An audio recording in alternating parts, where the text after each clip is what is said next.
up, Buttercup? You are coming with me on today's episode. I'm with Sheila Kofahl from And Then She Did, and we are going on a trip to Sedona. Let's go! Hi, I'm Barb Davids, website visibility strategist for solopreneurs and small teams. This podcast offers an eclectic mix of episodes, all meant to help you find the sweet spot in your business. Each week, you'll hear the what, whys, and hows of getting more visibility on your website for the goal of more traffic and leads, along with bonus episodes, some experiential, from other business owners sharing their own sweet spot. We talk about everything that influences creating an atmosphere around and inside you that you actually love. Because how you grow your business and how you move through your life are connected, and neither of them are linear. Enjoy the episode. Sheila Kofahl is founder of And Then She Did. She provides itineraries of adventure. So Sheila, tell me about your sweet spot, who you help and how. Oh, I'm so glad you asked because this is a very fun topic for me. I help women and I take them from their everyday life and yank them out of their comfort zone, plop them on the trail, and we hike and we climb hills and mountains. Taking people out of their everyday environment, putting them in nature is very healing. It can be transformative, it can be life-changing, and I'm just really excited to be a part of it and maybe help choreograph that next chapter of their life. So what do people get? Like, what happens when they do this kind of thing? So they book their trip online, and then we have a meeting place at a Holiday Inn in Chandler, at least for this trip. And we will meet there at 8 a.m. The morning our trip starts, and I have a van that I bring along, and we load everything up, and then we head out. So we do some van time on the drive up, which is super fun. Everyone gets to know each other, and usually there's some good laughs during the drive, so I enjoy that a lot. That is awesome. So if I were to book a trip, I don't have to worry about my driving, where I'm going. Nope. And what else do you handle? Yeah, so basically I have the itinerary I've developed, and the ladies don't have to do anything other than show up, have their things packed. I have a packing list for them, and then each day, at the end of the day, I'll give them an overview of the next day so they can really live in the moment, and they'll know how much water they need, what kind of trail we're going to hike, how many miles, what the elevation is, what to wear, and how the day is going to unfold. So they really don't have to do any planning other than arrive and let me take over. Once we get to Sedona, they don't have to worry about parking. They don't have to worry about parking permits. They just have to arrive on time whenever I say we're going to meet at the van, and we go from there. And I'll drive them to each location on the itinerary and take them on the hikes. I do all of the leading, so they really get to check out and just enjoy. Okay, sign me up. Yeah, exactly. That's so stinking nice. And before Sheila was navigating the red rocks of Sedona and leading women into the wild, she was navigating the high-stress world of real estate. She was always inside juggling business and family. But when the market crashed, she lost her home and simultaneously faced the end of her 20-year marriage. It was during this dark chapter that a simple visual exercise from her therapist changed her entire trajectory. And I think people would be curious. I know I've always wondered, how does someone get into this? Like, what drew you to it? It's kind of a long story, but before, probably it's going to go all the way back to when I was married and had young kids and had a real estate career. I had a brokerage I owned, so I was never outside other than trying to hit like one of my kids' football games or lacrosse games. So yeah, I was inside all the time, and we actually had multiple businesses, so there was a lot of juggling going on, and definitely had a hard era in life. When the market crashed, that was very hard on me because pretty much I lost everything. The market took me down, and I always kind of say it stole my soul. But I ended up working with a therapist because I was just in a very dark place. And one of the first questions she asked me was, what do you like to do in your free time? What are your hobbies? And I kind of stared at her with a blank face, and I was like, I have no idea. I go to my kids' games, I work, I do it was all around work. And one of the exercises we did was she drew a bullseye, kind of like a Target logo, and the center was supposed to be like family and self-time. And then as you went out into the outer rings of that target were things that maybe weren't as close to your heart and where you should be spending time. So you should spend more time in the 24 hours of a day in that center, the bullseye. And then as you go out, less time proportionately. And she had me kind of label the activities that were taking up time in my day. And we found that I was spending my time in that outer ring. So that was definitely an aha moment. And I started reeling things back, and that meant rearranging my life completely.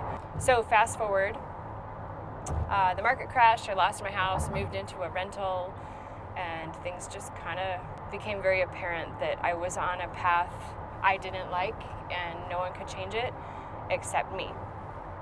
So this is also part of the and then she did. I decided to close my brokerage because it wasn't bringing me joy and it wasn't helping me spend time in that center bullseye. I started going outside. I left my marriage. At that time, it had been 19 years. By the time it was done, it was 20 years. So found myself in a different world, not the same friends. And I started hiking. And I finally had an answer from my therapist. What do you like to do? Be outside, hike, see beautiful places. So thanks to social media, I started learning about some beautiful places on our earth and started creating a list of places I wanted to go and see with my own eyes. And I decided that I was going to go somewhere every month that year. That became a goal. And then she did. And it just kind of opened the door to travel. It opened the door to solo travel. One of the places I went is a place in northern Arizona, right at the Utah border, called The Wave. And it is a lottery drawing. It's a very exclusive, hard to get a permit hike. It's about 6 miles, 3 miles in, 3 miles back out. And to enter the lottery, you can do it online, and you do it about 4 months in advance. And wait until the first of the next month to find out if you won for 3 months out. Or you can go in person. And to go in person, you go in at like 8 in the morning. And at that time, they had a little like bingo wheel that had numbers in it, and they'd spin the wheel. And there was 10 spots. So there was 117 people in the room that morning. I left at midnight and slept in the parking lot of the building where the lottery was being held, and went inside in the morning, and it was a little overwhelming, lots of like whispers and murmuring, and I remember that noise. But anyhow, went in, and I was the third number drawn, and like I literally cried at the table I was sitting at. So really excited, and went and hiked The Wave. I met a girl named Tori in the parking lot, and she was hiking solo, and so we hiked in together, and I'm still friends with her on Facebook and love seeing her adventures. She goes all over the world. But that day there was only 20 people allowed at The Wave, and at one point I think there was like 14 of us there, and I had everyone get in the middle of that geologic feature, and we did a selfie, and it's still hanging on my wall. Just a really cool memory. So that kicked off my solo adventures, and I bought a little teardrop camper, one of those cute little things you see on the highway. And anyhow, I took it up to Sedona for its first outing and was looking for a campsite, but the spots were all pretty much occupied. And I saw a van, and I saw a lawn chair with someone sitting in the chair, and I could tell it was lady legs. And so I stopped and asked her if I could share a campsite with her if I couldn't find one. And she said, yeah, no problem. She was great. Anyhow, so I ended up camping in this big, campsite with her, and we chatted a couple nights. And the last night there, she said, you really should get me your resume, and we need female guides. And anyhow, her name is Cimarron, and she ended up getting my resume to the right people, and that's how I landed my job with REI. I found out what I needed to do, had 2 different phone interviews. I knew I really wanted that job, but one of the requirements was that I hold the Wilderness First Responder certification.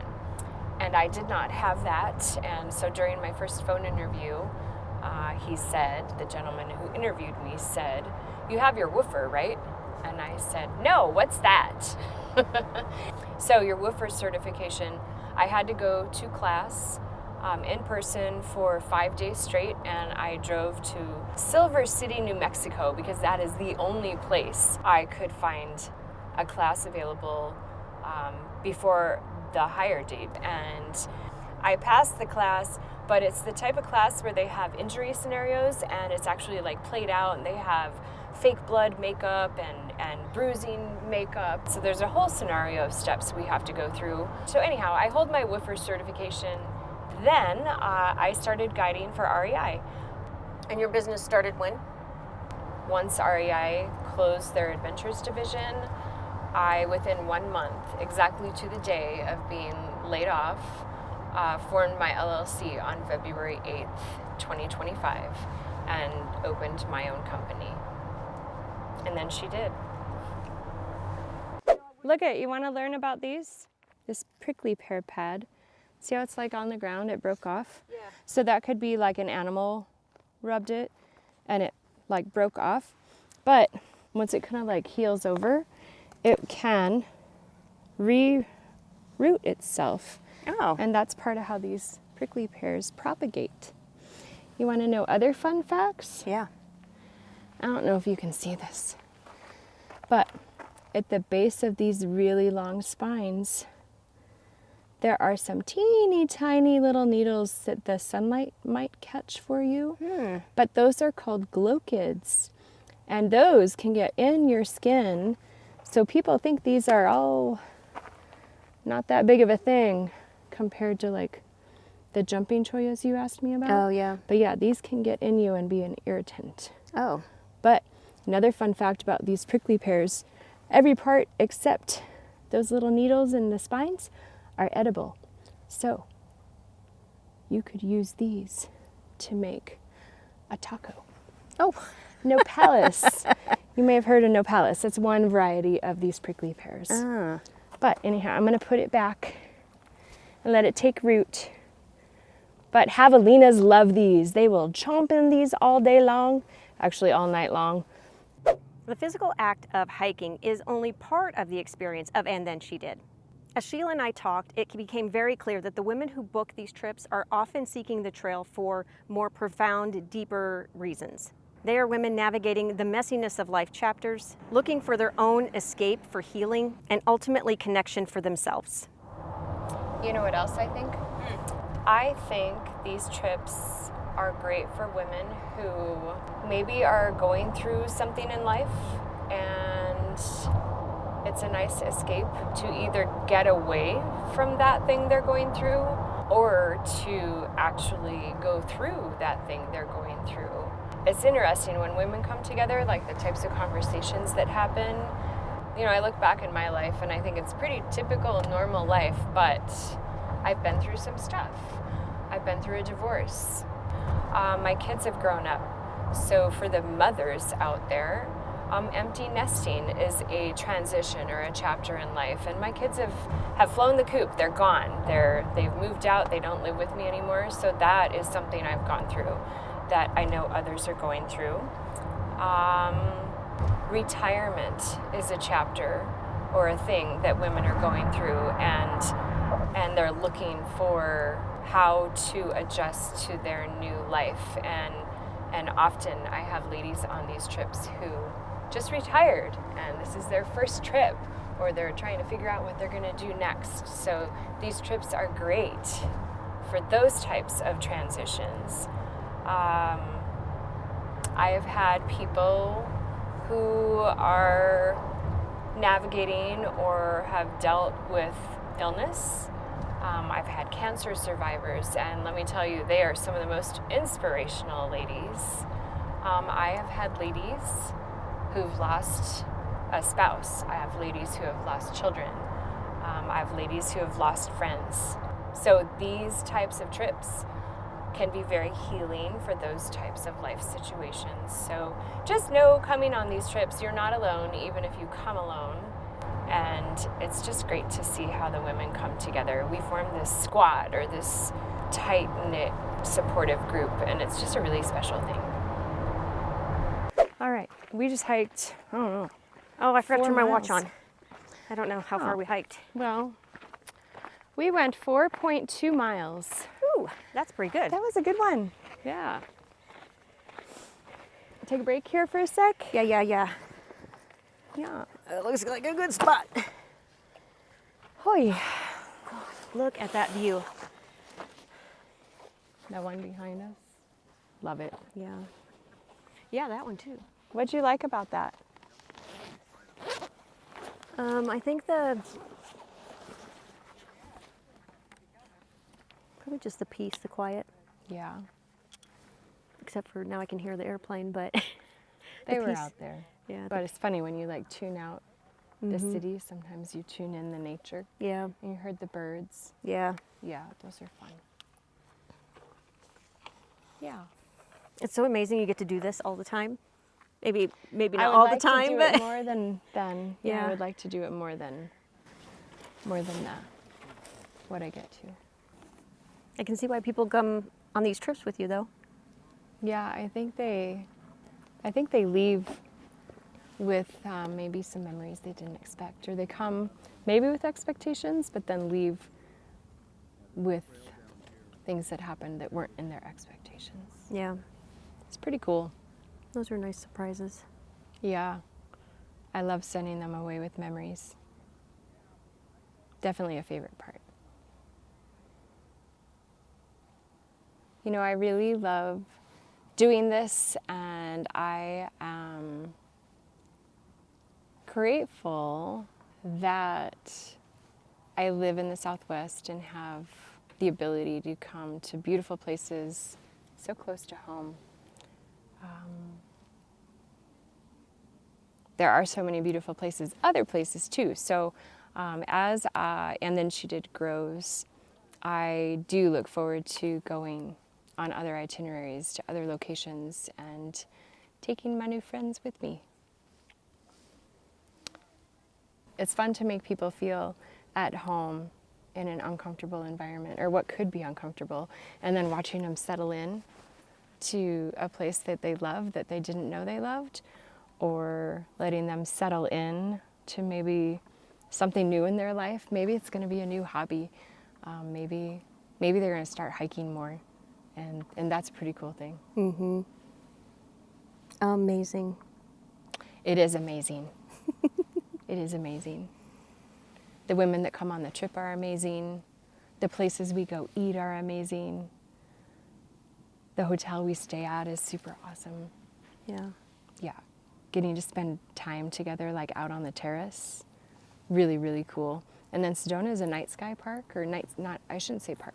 Sedona is a night sky city, and that means that the lumens, or the light pollution, is very low.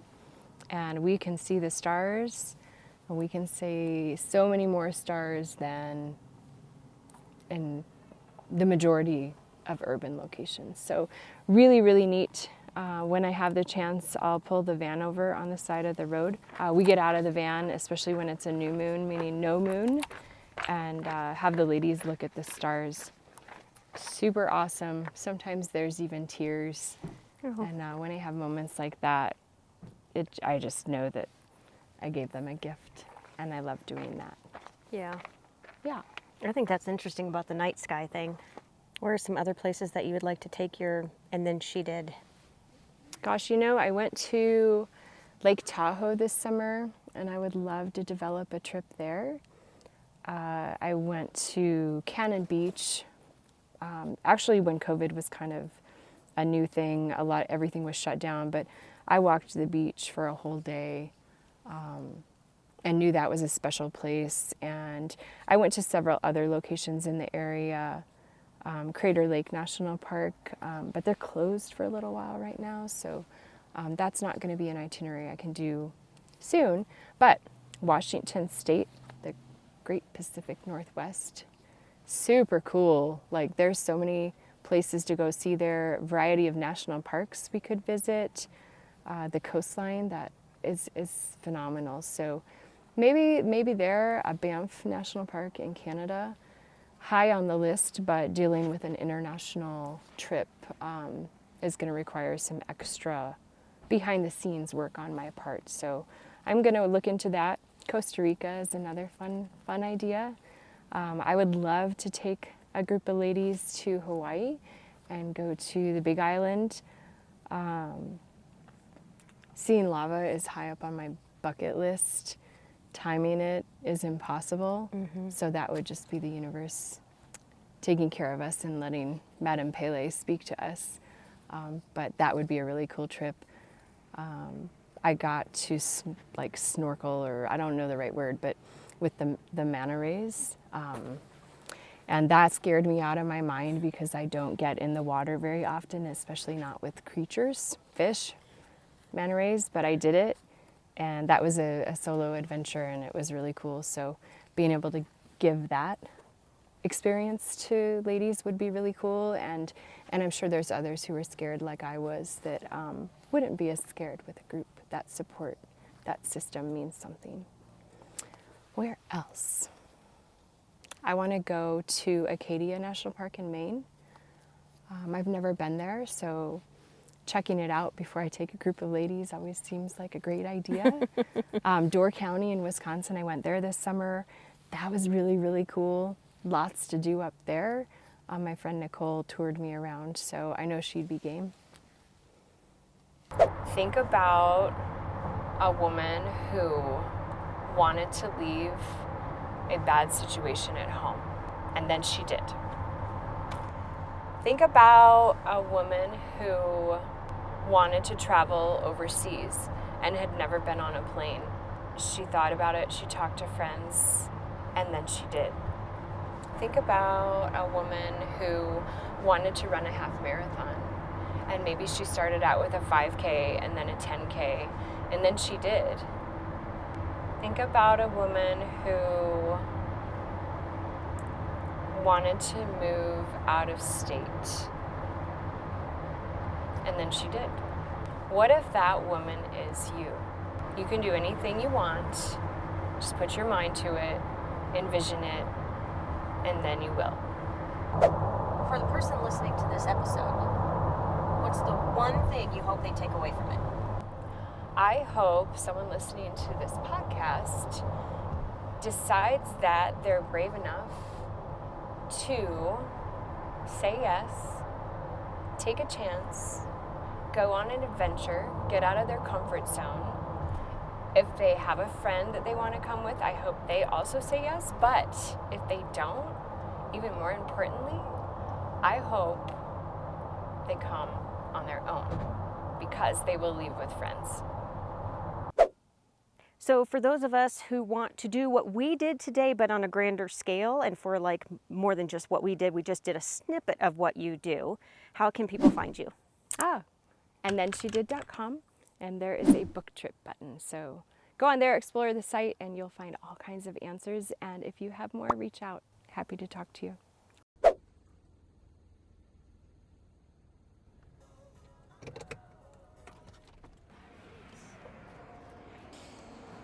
Oh, thank you so much, Sheila. That was awesome. So fun. Thank you. I'm glad you went. I hope you loved it. Thank you. I did. Yes. Thank you. All right, you'll have to go on a trip. Yes, very much so. So cool. Very excited. Okay. All right. So thank you for that, You're and welcome. thank you so much for coming on the episode with us. We will see you in the next sweet spot. Bye, Sheila.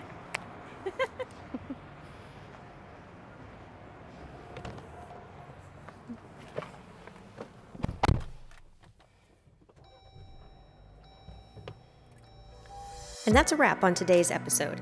If you enjoyed it, would you be so kind as to forward it to a friend or write a review?